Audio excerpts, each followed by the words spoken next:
আটার লুচির সঙ্গে আজকে হচ্ছে শুকনো লঙ্কার চাটনি।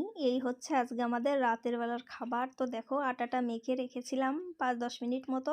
তো এখন একটুখানি নরম হয়ে গেছে। তো এখন লেচিগুলো কেটে নিচ্ছি রুটির মতো করে, তারপরে ছোট ছোট করে লেচি কেটে নিলে আমার মনে হয় বেশি সুবিধা হয়। তা আমি এভাবেই তো করে নিই।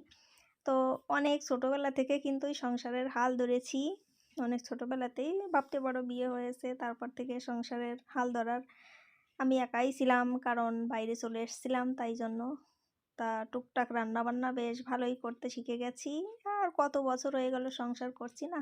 তো আজকে আর কি মানে ইচ্ছে করছে যে লুচি দিয়ে মানে খাবার দাবার না কেমন যেন ভালো লাগছে না, ভাত টাত খেতে ইচ্ছে করছে না। তা ভাবছি দেখি একটু লুচি করলে ভালো লাগে নাকি, লঙ্কার চাটনি করেছি সেটা দিয়ে। তো বেশি আটাটা মাখা হয়ে গেছে। তো চলো লুচিগুলো ফটফট করে ভেজে নিই। তা তেলটা গরম হতে দিয়ে দিয়েছি। আর এদিকে কটা বেলে নিই, একা একা ভাজা একা একা বেলা, তো সেই জন্য ছেলেকে ডাকলে চলে আসবে, কিন্তু ছেলে এখন রয়েছে মেডিকেলে, তাই জন্য ওকে আর পরেশান ডিস্টার্ব করব না। তো একা একাই করি। এখন ও আর ওর পাপা চলে আসবে, প্রায় 9টা বাজতে চললো রাত।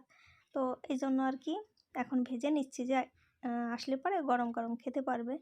তা আমি যখন ভাজছি আর তখন ওদিকে মোটর সাইকেলের আওয়াজ এসেও গেছে, চলেও এসছে ওরা। তো আমারও প্রায় লুচি ভাজা শেষের দিকে, দেখো এক একটা করে ভেজে নিলাম। তো দেখো পুরো ডিব্বা ভরে গেছে লুচিতে। তো কেমন হয়েছে লুচিগুলো। আর এই হচ্ছে আমাদের রাতের খাবার। তো চাটনি দিয়ে আর সকালবেলার একটুখানি আলুর দম করেছিলাম সেটাও রয়েছে, তা ওইটা দিয়ে আর কি এখন রাত্রিবেলা হয়ে যাবে। গরম গরম লুচি তো খেতে বেশ ভালোই লাগবে চাটনি দিয়ে। তো এই যে কিন্তু শুকনো লঙ্কা আর আছে ওই টমাটার পিষে চাটনি করেছি, বেশ ভালো খেতে লাগে কিন্তু, ঝাল ঝাল টক টক। তো ভালো থেকো, গুড নাইট, রাধে।